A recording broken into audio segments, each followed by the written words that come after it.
이 경매를 먼저 말씀드린 후에 그 다음에 제가 MPL 물건을 하나 더 말씀을 드리도록 할게요. 감정가 26억짜리가 부천역 있는 근처였어요. 지하에 전용 면적으로 200평, 거기다 지하. 뭐 대지권 30 몇 평이지만 이건 뭐 크게 중요한 게 아니고 26억 감정이었던 물건이 나왔습니다. 나와서 떨어졌어요, 많이. 뭐 이제 매각 물건 명사서에서는 세입자가 225라고 말도 안 되는 금액이 적혀 있습니다. 이거만 보시고 그러니까 이런 거 사실 잘 판단하실 줄 알아야 돼요. 26억짜리에 225짜리가 정상적으로 세입자로 될 수 있을 거라고 생각하세요? 그러니까 이것만 너무 믿으시면 안 돼요. 그래서 전 그걸 얘기 드리고 싶어서 이건 잠깐 보여드리는 거고 그리고 실질적으로는 이 건물이 200평이지만 복층 구조로 해서 지하 2개 층을 사우나 건물로 하고 있었던 겁니다. 근데 기억하시겠지만 감정가 보세요. 26억이었던 게 어떻게 떨어지나 보세요. 18억, 12억, 8억, 6억까지 떨어졌다가 한번 미납됐다 다시 13억에 최저가의 2배에 낙찰됐어요. 그죠? 신기하지 않으세요? 26억짜리 13억이면 괜찮아요. 그죠? 50%니까. 이렇게 보면 50% 괜찮잖아요. 근데 6억까지 떨어졌던 게 다시 13억. 원래 이 전정가를 넘기는 게 경매에서는 알아지만 법칙으로 가능합니다. 가능하지만 이건 생각보다 좀 높죠. 그 스토리는 제가 조금 이따 다시 설명드릴 거고 일단 경매로만 보겠습니다. 그래서 26억짜리를 13억에 받았어요. 뭐 지하지만 뭐 200평이고 뭐 감정가가 26억이었는지 몰라도 아예 그냥 안에 보면 사우나 시설로 다 되어 있고 뭐 지금 영업은 안 하고 있었지만 뭐 전부 다 멀쩡했어요. 쓸 수는 있는 곳이에요. 만약에 저희가 하려면. 단 아쉬운 건 이때 뭐가 문제냐면 코로나 때문에 가장 문제받았던 게 어딘지 아시죠? 찜질방, 사우나, PC방 이런 데 그래서 엄청나게 경매가 많이 나왔거든. 그래서 이런 물건 뭐 부산부터 해서 많이 봤어요. 수도권까지 해서. 그 중에 하나를 제가 잡으려고 진행을 한 거죠. 이 실제 사우나가 이렇게 영업할 때는 이렇게 되어 있었는데 남자 여자 목욕탕까지 아주 크진 않지만 되어 있었는데 이게 잘 안 되니까 문 닫아 버리고 이제 이분이 사실 안타깝지만 쪽에 돌아가셨더라고요. 나중 얘기지만 뭐 그냥 개인적인 사정으로 돌아가셔서 방치가 돼 버린 거예요. 그러니까 방치되어 있지 코로나 때문에 힘든 사우나 찜질방이지 감정가보다도 낮게 떨어질 수밖에 없었던 이유는 또 지하지. 이러니까 막 떨어져. 위치는 나쁘지 않은데 위치는 부천역에서 인근인데도 불구하고 그렇게 돼버린 거죠. 그러니까 한 번 더 제가 보여드리면 2019 타경 7377로 해서 보여드릴게요. 똑같은 물건입니다. 똑같은 거 이 물건이고요. 이렇게 사우나로 되어 있었고 불가마 옥사우나 이렇게 해서 24시간으로 안에 다 해서 있었고 위에는 오피스텔이고 나쁘지 않았어요. 그냥 깔끔하게 되어 있었고 나쁘지 않은 구조였는데 매점도 있고 뭐 이렇게 복층 구조랑 바로 보시면 여기 부천역 바로 앞이잖아요. 부천역에서 바로 앞이라 위치도 나쁘지 않고 상업지역이고 근데 문제는 어쨌든 아까처럼 그런 여러 가지 이유로 인해서 여기 이 오피스텔이고요. 위에는 여기가 경매가 됐고 감정가에서 이렇게 쭉쭉쭉 떨어지게 된 거죠. 뭐 로드뷰로 다시 한번 보실 수 있는데 뭐 쭉 내려가셔서 뭐 다음을 원하시면 다음으로 아니면 네이버로 이렇게 보셔도 되는데 해당 지역에 한번 보시면 이렇게 괜찮잖아요. 그냥 봤을 땐 깔끔하죠. 오래되지도 않고 나쁘지 않았어요. 여긴 다 이제 모텔촌들 이거 아시죠? 모텔촌들이 어떻게 바뀌어요? 다 이렇게 오피스텔로 바뀝니다. 다 오피스텔로. 여기 다 모텔촌이었던 것들이 지나고 나면 다 이렇게 오피스텔로 바뀌더라. 참고 사항이나 하나 말씀드립니다. 근생은 이거 하나밖에 없었어요. 관리실 말고는 지하였으니까. 근데 멀쩡해 보여서 괜찮고 뭐 이로 쭉 가면 바로 이제 1호선이긴 하지만 부천역이 바로 앞이고 부천역은 이마트가 있는데요. 여기가 제가 알기로는 이마트 중에서는 손꼽히는 매출 중에 하나예요. 그리고 또 부천역 자체가 지금 예전 같지는 않지만 젊은 친구라고 해야 될까? 어린 친구라고 표현해야 될까? 좀 무튼 그런 친구들이 좀 많고 사람들이 제법 유동인구가 많은 지역입니다. 바로 여기 지하철역까지 여기밖에 안 걸려요. 이 정도밖에 안 되는 지역이니까 입지도 그다지 나쁘지 않았던 지역인 거죠. 이제 이분이 좀 다양한 게 이 물건을 잡으면 사우나를 할 수도 있었어요. 그리고 세입자가 또 들어와서 사우나 한다고도 하셨어요. 근데 불구하고 이분이 그걸 안 하시고 다른 거 하셨어요. 저 같으면 그냥 세입자 안 넣으면 얼른 놓거든요. 속편하게 그냥 원래 있던 거에다가 그냥 얹으면 되니까. 그러니까요. 근데 이제 그분이 요구한 건 뭐 권리금을 일부 자기네가 가져간다 뭐 한 걸 좀 마음에 안 드셨는지 몰라도 시설이 돼 있었다 보니까 어쨌든 그분은 안 하시고 바꿨어요. 뭐로 바꿨냐면 애견 카페 수영장으로. 애견 카페? 이게 지금 목욕탕이었습니다. 잘 생각해 보세요. 목욕탕이 어떻게 이렇게 애견 카페 애견 수영장으로 바뀝니다. 이게 목욕탕이었던 걸 재활용한 거예요. 와, 이게 된다고요? 와, 신기하죠. 저도 사실 많이 놀랐어요. 애견 수영장? 네, 애견 카페, 애견 수영장으로 해서 이렇게 바뀌어버렸습니다. 완전 느낌이 아까 계속 차선에 보여드린 이유를 잘 기억하세요. 이렇게 바뀌어버렸어요. 제가 봤을 때 괜찮더라고요. 그래서 이건 또 사업적인 거는 제가 몇 번 말씀드렸지만 사업은 다 사람마다 뭐 다르고 또 아이디어는 다르다 보니까 내가 생각하지 못했던 것 중에 여태껏 저는 지하로 많이 해봤던 게 헬스장, 유아체육, 그 다음에 스크린 골프, 뭐 그 다음에 그냥 상권화 임대 주는 거 이런 거 많이 해봤어요.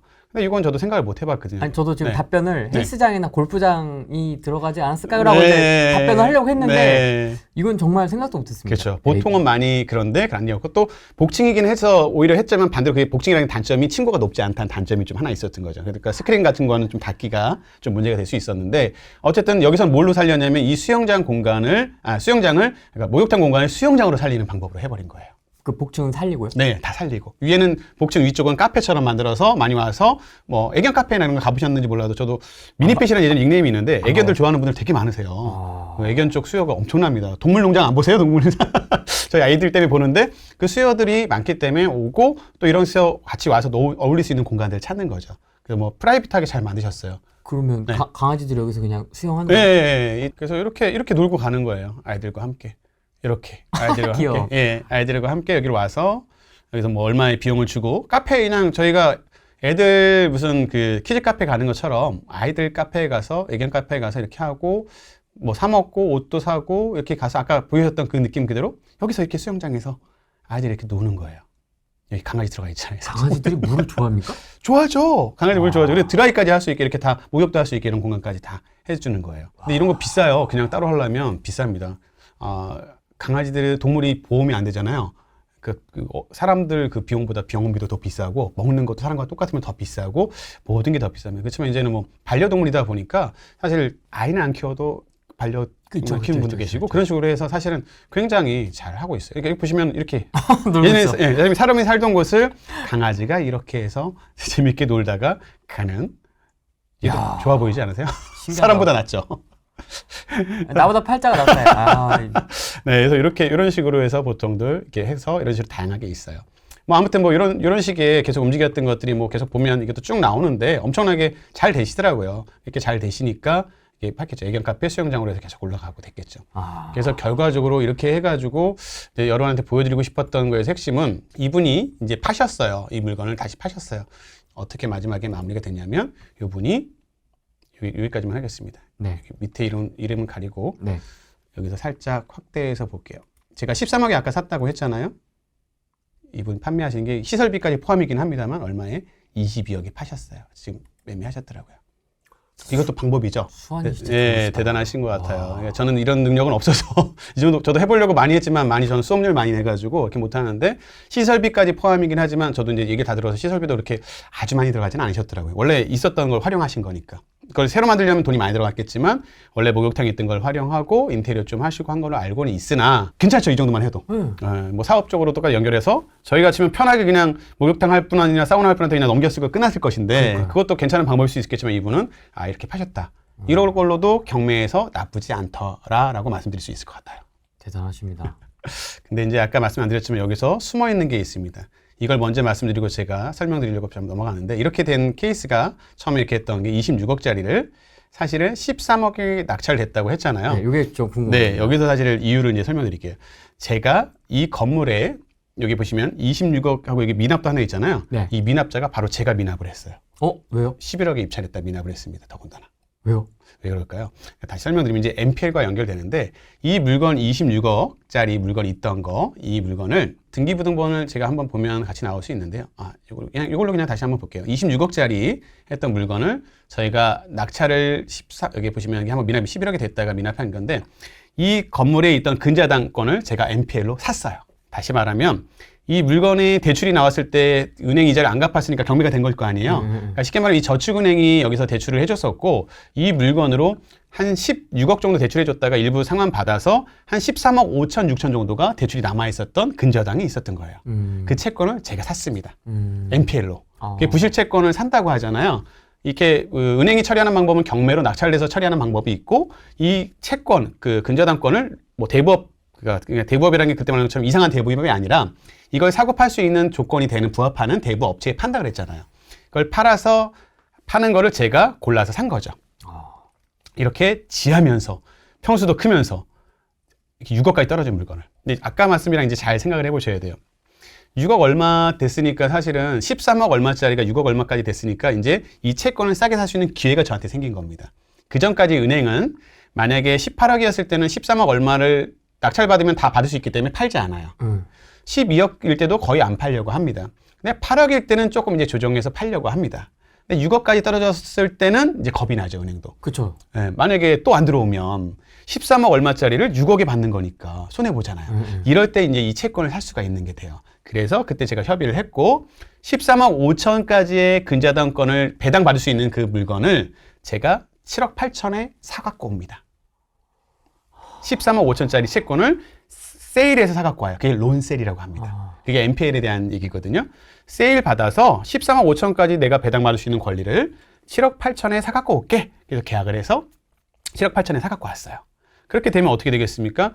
만약에 낙찰이 13억 5천 이상 되면 그만큼 배당은 제가 다 받게 되는 거고. 그렇죠. 대신 거꾸로 만약에 6억에 낙찰되면 손해볼 수도 있어요. 그래서 NPL이 무조건만 좋은 건 아닙니다. 이걸 처리할 수 있는 능력이 있을 때 할 수 있는 거기 때문에 잘 아셔야 돼요. 그래서 제가 11억 낙찰 받았다고 했잖아요. 이때 11억에 입찰을 했을 때 저 말고도 두세 명이 더 입찰을 했어요. 근데 제가 11억을 썼고 저보다 좀 높은 사람이 나오길 바랬죠. 왜 그러냐면 전 7억 8천에 샀으니까 11억 이상의 낙찰 받으면 그 사람한테 박수 쳐주면서 낙찰 받은 사람한테 박수 쳐준다는 거 아세요? 박수 쳐줍니다. 낙찰 받아도 왜 그러면 고마운 사람이잖아요. 낙찰 받아주니까 제가 배당을 받으니까. 11억 1억만 써도 박수 쳐줄 수 있는 거죠. 그러면 전 7억 8천에 샀으니까 11억의 차익을 제가 고스란히 받을 수 있으니까. 제가 은행 역할이 돼서 그쵸, 은행의 권리를 갖고 있기 때문에. 그쵸. 그랬는데 안타깝게도 10억을 넘는 사람이 없었어요. 그리고 2등, 3등, 4등 한 4명이 더 있었는데 그럼 반대로 말하면 입찰을 어쨌든 이 가격에 전 11억에는 안 들어왔지만 썼다는 사람은 무슨 얘기일까요? 이 건물에 관심이 있다, 없다? 있다. 있다. 그래서 저는 그 사람을 찾아갑니다. 찾아가서 2등부터 찾아가죠. 찾아가서? 그래서 얘기해서 그분이 이렇게 낙찰받은 거예요. 여기까지는 이제 조금 더 이해가 되셔요?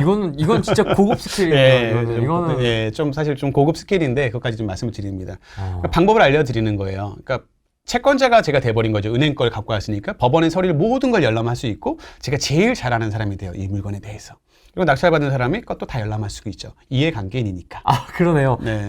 이해관계인이 돼서 그 물건을 확인해 봅니다. 가장 관심 있는 사람 누구겠습니까? 2등 한 사람이겠죠. 그 다음에 3등, 4등이겠죠. 한 3명 정도가 더 들어왔었으니 그 사람들의 2등부터 연락을 하면 됩니다. 연락해서 이거 입찰하셨던 분 맞으시죠? 맞잖아요. 네, 근데 저는 은행입니다. 네, 은행이라고까지 안 하고 하여튼 뭐 얘기를 좀 잘 풀어나갑니다. 그래서 이 건물에 대해서 좀 얘기 좀 하고 싶다고 관심 있으시냐고 해서 미팅을 해요. 그래서 만나서 그 얘기를 하고 과정에서 풀어나갔죠. 관심 있으시면 이거를 잡으셔라. 저는 포기하겠다. 미납해도 된다. 왜 미납해도 되냐면 그 입찰 보증금이 보통은 6억 2천에서 입찰 보증금 10%면 6,200이잖아요. 그걸 보통 사람이 손해보고 할 수 있겠습니까? 못하죠. 근데 저는 손해봐도 되는 이유가 13억 한 6천까지 이미 받을 수 있으니 6천을 미납해도 그 돈이 날아가는 돈이 아니라 다시 저한테 올 돈이 있기 때문에 저는 미납해도 상관없죠. 근데 다른 사람은 이 미납의 이유를 모르니까 또 못 들어올 수도 있죠. 그렇죠. 그래서 저는 알려주는 거예요. 실전이. 제가 한 겁니다. 제가 11억 썼고 2등 하신 게 얼마 쓰셨는데 조금 더 쓰세요. 그러면 제가 여러분한테 낙찰 받으신 분한테 제가 페이백을 해드릴게요. 페이백이라고 이해가 빠르실 거예요. 나도 남지만 같이 남읍시다. 당신은 이거 잡아서 건물주가 되시고 돈 안 들어가서 건물주 되세요. 저는 거기에서 얼마 드리고 저도 얼마 나눠갈게요. 그런 식으로 하는 거죠. 그러면 아까 대충 8억이라고 잡고 13억까지면 한 5억의 갭이 있잖아요. 저 욕심 안 부려요. 제가 한 2억까지 당신 3억 드릴게요. 뭐 3억 5천 드릴게요. 이렇게 진짜요? 합니다. 그래야지 답이 맞잖아요. 이 사람은 낙찰받는 역할을 하는 거니까. 그럼 13억의 낙찰을 받았어요. 그리고 실제 이분이 80% 대출 받으셨습니다. 하나은행에서. 지한데도 불구하고. 지한은 조금 덜 나옵니다. 근데 뭐 법인 신용도도 좋아서 80% 받으셨어요. 그러니까 20%면 한 2억 6천 들어갔죠. 뭐 등기비 들어갔지만 사실 안 따지지만 등기비 들어갔다고 치고 근데 제가 정확하게는 사실 3억 5천 드린 것 같아요. 거의 저 얼마 안 남기고 그냥 다 드렸어요. 뭐 1억 5천밖에 안 남았어요. 1억 5천도 좀 감사해서. 그러면 이분이 들어간 돈이 있으실까요? 처음엔 들어가지만. 처음엔 20%와 돈이 들어가지만 잔금 치르고 제가 배당 받은 매출 후에 돈을 드리거든요. 다시. 그럼 이분은 내 돈 들어가지 않고 이 건물의 건물주가 된 거예요. 이 아까 보셨던 사우나 이 건물 지금은 애견 카페로 바뀌었죠. 이걸로보다는 애견 카페가 더 이쁘네요. 애견 카페로 바뀐 여기에 소유주가 되신 거죠. 요거. 네, 요런 거, 요 느낌이 더 이분이 가신 건데 이렇게 이건 다른 거예요. 이건 또 다른 걸 하나 더 넣었습니다. 이렇게 애견 카페에서 하시는 공간으로 들어가신 거예요. 그럼 이분은 이 곳에 이걸 운영하시는데 큰 돈 더 안 들이시고 한 인력 더 투자하신 것도 그 담보로 내 이 건물 담보로 추가로 더 받으셨더라고요. 그러니까 돈 들어간 거 크게 없으세요. 그리고 그걸 어떻게 아까 보셨으면 13억에 22억도 되게 메리트 있어 보였죠. 근데 13억에 잡은 게 끝이 아니라 13억도 내 돈이 들어간 게 사실은 아니다. 그분도.